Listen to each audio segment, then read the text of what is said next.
اللہ ہی اللہ کیا کرو، دکھ نہ کسی کو دیا کرو، جو دنیا کا مالک ہے نام اسی کا لے۔ السلام علیکم ورحمۃ اللہ وبرکاتہ۔ ناظرین، استقبال ہے، سواگت ہے آپ کا viral news live studio Jalgaon, Maharashtra, India میں۔ میں آپ کا میزبان مفتی محمد ہارون ندوی۔ آئیے انٹرنیشنل ٹاپ 5 نیوز، دنیا کی 5 بڑی خاص اہم خبروں پر نظر ڈالتے ہیں۔ ناظرین، پہلی بڑی دردناک خبر اس وقت انڈونیشیا جکارتا سے آ رہی ہے۔ جی ہاں، انڈونیشیا میں ایک مسافر بردار جہاز، یعنی مسافروں کو سوار کر کے لے جانے والا جہاز، اس میں آگ لگ گئی، اور یہ آگ اتنی بھیانک تھی کہ 5 افراد کی موت ہو گئی، 5 افراد ہلاک ہو گئے، اور تقریباً 41 لوگ ابھی بھی لاپتہ ہیں۔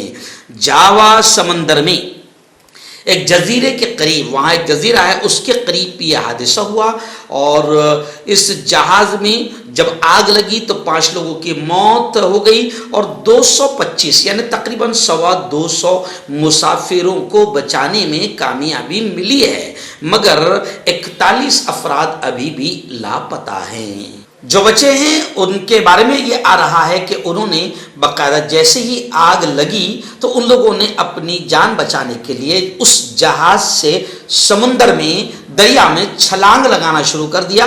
تو جو قریب سے جہاز گزر رہے تھے، ان جہازوں میں وہ سوار ہو گئے، یا وہ جہاز کے عملے نے ان کو بچانے میں کامیابی حاصل کی۔ اس طریقے سے تقریباً 225 مسافروں کو بچانے میں کامیابی ملی ہے، مگر ابھی بھی 41 افراد کا کوئی پتہ نہیں چل پا رہا ہے۔ دوسری بڑی خبر، جی ہاں، اسٹریٹ آف ہرمز، آبنائے ہرمز۔ پہلے یہ نام کسی کو معلوم نہیں تھا، مگر اب اس کو اتنا سنا کہ عام آدمی کو بھی یہ نام معلوم ہو گیا۔ اسٹریٹ آف ہرمز، آبنائے ہرمز، یہ وہ سمندری راستہ ہے جو ایران کے قبضے میں ہے۔ وہاں سے آئل ٹینکرز، گیس کے جہاز دوسرے ملکوں کے گزرتے ہیں، مگر اس راستے پر ایران کا قبضہ ہے۔ اب امریکی صدر ٹرمپ دعویٰ کر رہے تھے کہ میں نے اس راستے پر قبضہ کر لیا ہے۔ ان کا یہ دعویٰ تھا کہ میں نے اس راستے پر قبضہ کر لیا ہے، ٹرمپ کا یہ دعویٰ تھا، لیکن ابھی حقیقت سامنے آ رہی ہے کہ ٹرمپ کے دعوے کو، امریکہ کے دعوے کو ایران نے مسترد کر دیا، اور ایران نے امریکی حملے کی صورت میں باقاعدہ سخت کارروائی کروں گا، ایسی بھی وارننگ امریکہ کو دے دی ہے۔ یعنی امریکی صدر ٹرمپ کا دعویٰ جو آبنائے ہرمز پر، اسٹریٹ آف ہرمز پر قبضے کا تھا، وہ دعویٰ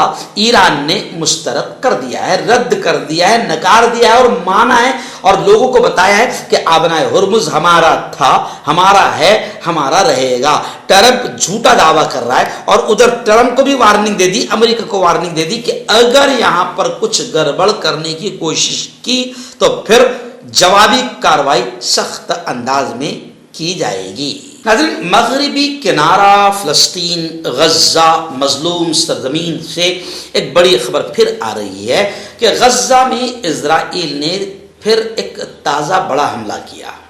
حملے دیکھیں، سب سے پہلے تو اس بات کو سمجھ لیں آپ کہ سیز فائر، جنگ بندی، یہ کچھ ہوا نہیں ہے۔ جب سے جنگ شروع ہوئی ہے، جنگ شروع ہی ہے، دنیا کو سیز فائر بتایا گیا، مگر حقیقت یہ ہے کہ اسرائیل روزانہ غزہ میں حملے کرتا ہے۔ اور اب یہ خبر آ رہی ہے کہ جو تازہ حملہ اسرائیل نے کیا ہے، اس تازہ حملے میں 9 فلسطینی شہید ہوئے ہیں، اور 18 فلسطینیوں کو گرفتار کیا گیا ہے۔ اسرائیلی حکام نے وہاں بیت جالا قصبے میں 3 فلسطینیوں کو اپنے مکانات مسمار کرنے کا حکم بھی جاری کیا، یعنی فلسطینیوں کو ڈرانا، دھمکانا، گولیاں چلانا، ان کے مکانات کو گرانا، بلڈوزر چلانا، مکانات کو خالی کروانا اور جبری قبضہ کرنا، یہ سب اسرائیل کے ہتھیار ہے جو جاری ہے، اور پوری دنیا مکار خاموش تماشا دیکھ رہی ہے۔ اور عالمی اسلام تو اللہ کی عدالت میں بھی مجرم بنا کر کھڑا کیا جائے گا، کیونکہ عالمی اسلام غزہ اور فلسطین پر ہونے والے ظلم کو دیکھ رہا ہے اور خاموش تماشائی ہے۔ نیتن یاہو یعنی اسرائیل کے پرائم منسٹر، اسرائیلی پی ایم نیتن یاہو کو لے کر بڑی خبر آ رہی ہے کہ نیتن یاہو کا مخمسہ، یعنی نیتن یاہو بیچارے ایک دم کنفیوژن میں ہیں، پریشان ہیں۔ کیا پریشان ہیں؟ کہ ٹرمپ کو مطمئن کریں، سیٹسفائی کریں، اپنے ابا کو مطمئن کریں، یا پھر اپنی خود کی سیٹ بچائیں۔ پریشان ہیں۔ بتایا جا رہا ہے کہ غزہ سے فوج واپس بلانے کے فیصلے پر اسرائیل میں مظاہرے آندولن ہو رہے ہیں۔ یعنی اب بالکل کنفیوژن میں پرائم منسٹر نیتن یاہو پھنسے ہوئے ہیں کہ کیا کرے تو کیا کریں، نہ اگلا جا رہا ہے نہ نگلا جا رہا ہے۔ غزہ سے فوج اگر واپس بلاتے ہیں تو بھی مسئلہ، نہ بلائے تو بھی مسئلہ، اور غزہ سے فوج واپس بلانے کا فیصلہ کر رہے ہیں تو ادھر اسرائیل میں لوگ مظاہرے آندولن کر رہے ہیں۔ تو خیر نیتن یاہو اس وقت فی الحال کشمکش میں ہیں، پریشانی میں ہیں، کنفیوز میں ہیں۔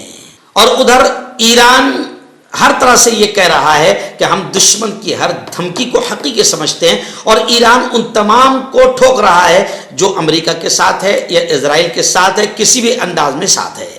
ناظرین بڑی خبر آ رہی ہے، جی ہاں، امریکی صدر ڈونلڈ ٹرمپ، اب یہ خبر آ رہی ہے کہ ڈونلڈ ٹرمپ نے ایران پر حملے روکنے سے متعلق رضامندی ظاہر کی، یعنی ایران پر حملے روکے جائے اور روک دیے جائے، اس پر ٹرمپ نے رضامندی ظاہر کی۔ امریکی صدر نے یہ دعویٰ کیا کہ ایک ممکنہ معاہدہ جو ہے وہ تقریباً ایگریمنٹ کا ہمارا فریم ورک، سیز فائر جنگ بندی کا وہ فریم ورک تیار ہو گیا ہے۔ آبرائے ہرمز کو دوبارہ کھولنے کا حوالہ دیا امریکی صدر نے۔ اور یہ بھی خبر آ رہی ہے کہ سعودی عربیہ کے ولی عہد، میں نے آپ کو اس سے پہلے بتایا تھا کہ سعودی عربیہ نے ایک دم ارجنٹ ہنگامی ٹیلی فون پر بات کیا ڈونلڈ ٹرمپ سے، تو یہ بھی خبر آ رہی ہے کہ سعودی ولی عہد کے صدر ٹرمپ سے ٹیلی فون پر انہوں نے رابطہ کیا، اور مشرق وسطیٰ میں یعنی اس پورے علاقے میں کشیدگی کم کرنے کے لیے مذاکرات، بات چیت پر زور دیا ہے۔ یعنی سعودی ولی عہد یعنی سعودی حکومت نے ٹرمپ سے ٹیلی فون پر بات چیت کر کے اس بات کا اظہار کیا ہے کہ فوراً ایران سے بات چیت کی جائے، مذاکرات کی جائے، اور کسی بھی طریقے سے مشرق وسطیٰ میں امن کو بحال کیا جائے۔ مردانہ طاقت حاصل کرے 72 گھنٹوں کے اندر، وہ بھی جڑی بوٹیوں دوارا، حکیم یعقوب خان سے کانٹیکٹ کریں جو کہ 75 سالوں سے حکمت کر رہے ہیں۔ اس کے علاوہ جوڑوں میں درد، گردوں میں پتھری، شوگر، کھجلی، لیکوریا کا گارنٹی سے علاج کیا جاتا ہے۔ ابھی کانٹیکٹ